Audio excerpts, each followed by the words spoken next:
Porém, o efeito maléfico, ele não se limita, quer dizer, à esfera intelectual. Não se limita a destruir a inteligência da garotada. Nós sabemos que o Brasil é hoje o país onde mais cresce o consumo de drogas na América Latina. Em todo lugar, os governos estão conseguindo diminuir o consumo de drogas. No Brasil, aumenta. No Brasil também aumenta assustadoramente o número de casos de AIDS.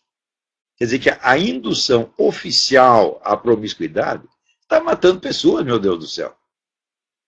Será que, assim, quer dizer, o desejo de obter, de criar uma sociedade baseada no prazer é tão intenso que não se incomoda de que as pessoas que estão desfrutando do prazer vão todas morrer? Quer dizer, que prazer você pode ter depois de morto, gente? Quer dizer, a coisa chegou no nível da psicose. E, em terceiro lugar, você tem o fato da criminalidade crescente, que é praticamente incontrolável, tá certo? E incentivada claramente pelos vários governos. Não é do governo PT, não. Isso já começou no tempo do FHC. Vamos falar português, claro. Né?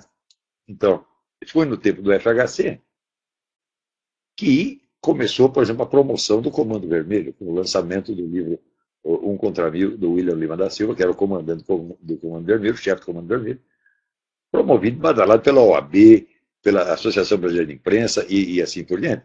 Então,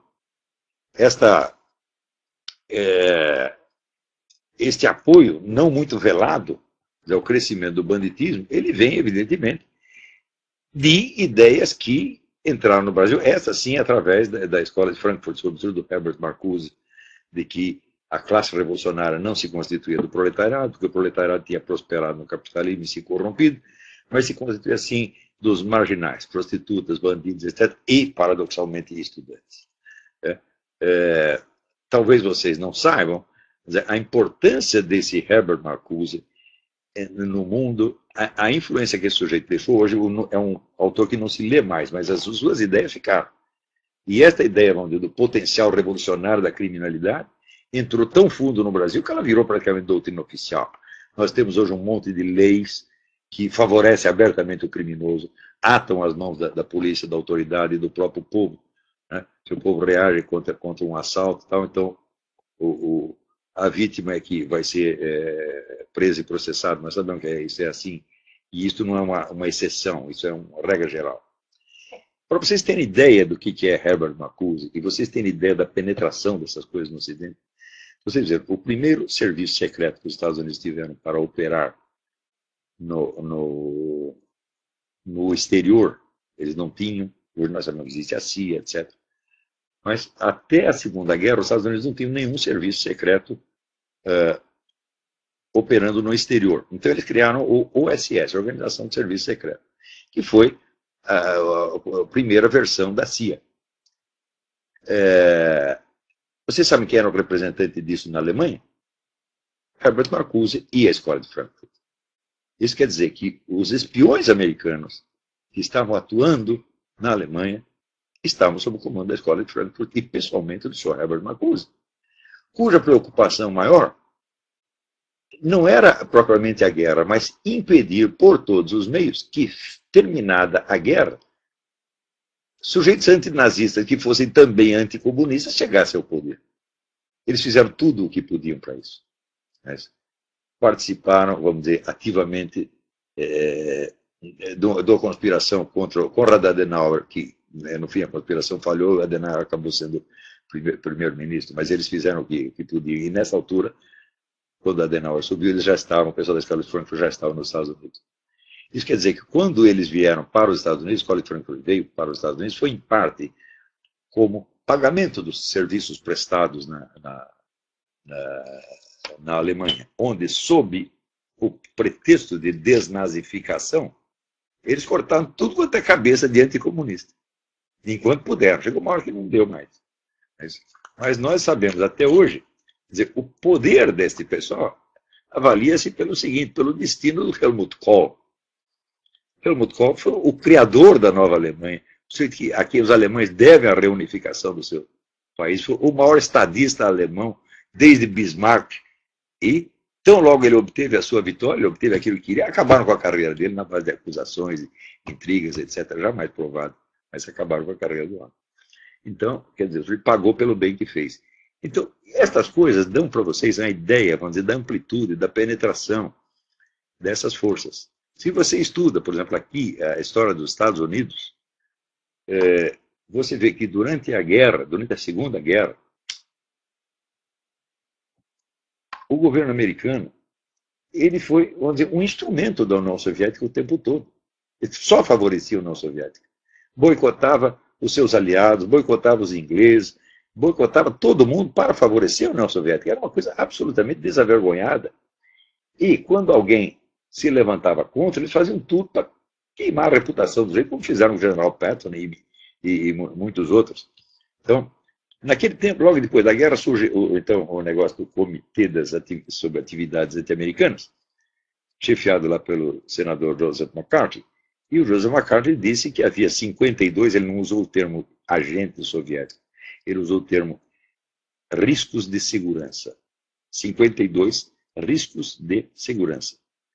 Por causa de ter falado em 52, foi chamado de teórico da conspiração, acabaram com a reputação dele, e o sujeito morreu, né, derrotado, bêbado, acabado.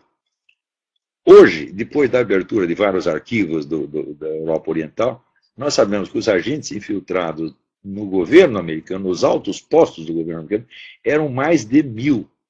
Tá? Inclusive Harry Hopkins, que era o presidente de fato, porque ele era o conselheiro direto do Franklin Roosevelt, numa época que Franklin Roosevelt já estava completamente PH e fazia tudo o que ele queria. E o Harry Hopkins era um agente soviético, profissional, assim como ele, muitos outros, Alger Rees, William Dexter White, muitos outros.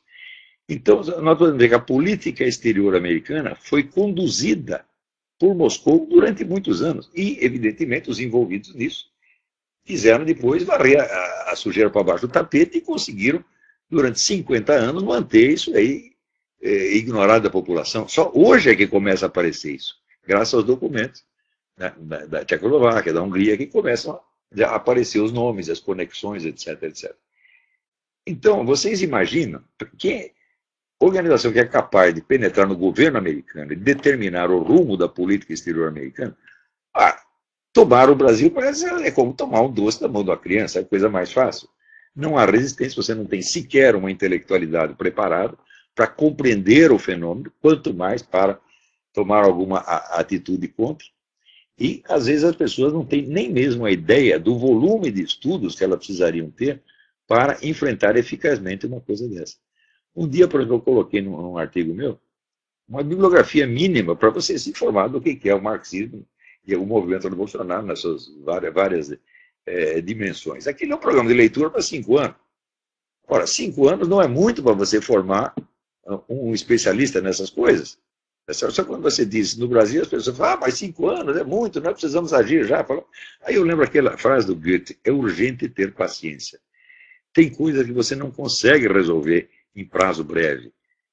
E, sobretudo, você não pode enfrentar num prazo breve um projeto que já tem quase que 150 anos e que é aplicado em escala mundial. Quer dizer, a principal força do comunismo é a sua paciência. Ele não tem pressa. Né? Vamos dizer, os processos, as linhas de ação se transmitem de geração em geração e vão continuando enquanto os seus inimigos morrem e novas gerações de inimigos nascem sem ter a menor ideia do que aconteceu no passado.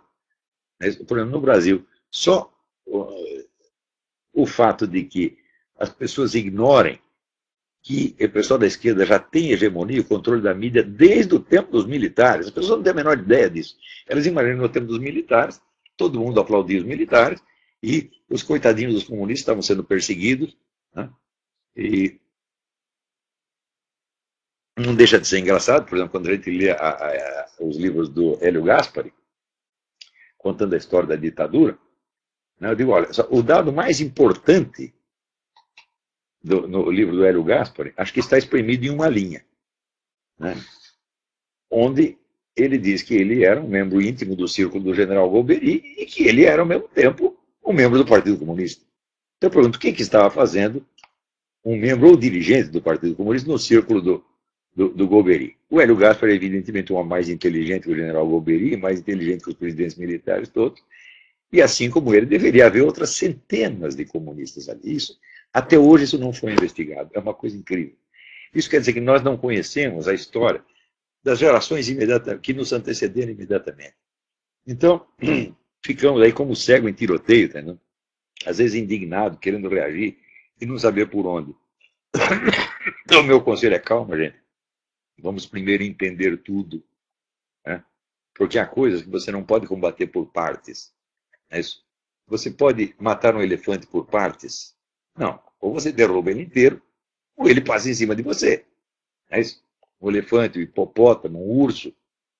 Não tem como ir por partes. Quer dizer, ou você acerta o centro da coisa e desmantela aquilo, ou então quem está perdido é você. Então nós temos que entender o processo inteiro. Isso não quer dizer que temos que ficar inativos, nós podemos protestar, podemos denunciar, etc. Mas, enquanto não tivermos um domínio cognitivo, um domínio intelectual do processo inteiro, nós estaremos realmente como um cego em tiroteio. Não é isso?